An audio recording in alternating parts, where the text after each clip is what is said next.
Moments with Dr. Greta are brought to you by the Ashley Clinic in Chanute, Kansas. Temper tantrums and the sympathetic nervous system. Anybody who's watched a child go through a temper tantrum or had one yourself understands that there are things that happen to your body. It's the sympathetic nervous system that's getting you revved up to be more alert and then ready for action. But those temper tantrums really can be obnoxious, and the child isn't happy with them either and does not have control. How do you help a child have some control? Well, one of the first things you do is understand it's coming before it actually gets there. Pre-meltdown, so to speak. Well, there was an interesting study, and this was out of JAMA Network Open. They took 50 kids, and their study was called Preemption of Disruptive Behavior in Children. And they had the parents go through an education process. It was called Parent-Child Interaction Therapy, PCIT. Then they gave the kids a smartwatch, and the smartwatch would notify the parents when the heart rate went up. Well,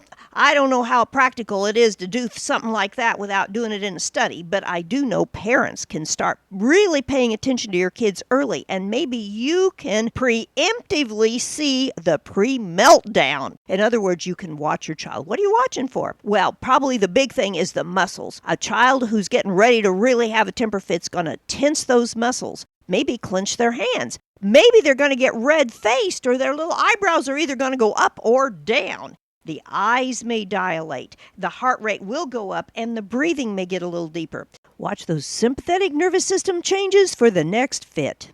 Fight, flight, fright can be a sight. Pre-meltdown predictions can lessen the plight. If you can flow with the grow, that hug makes it all right. Or at least a little better. Give that kid the hug.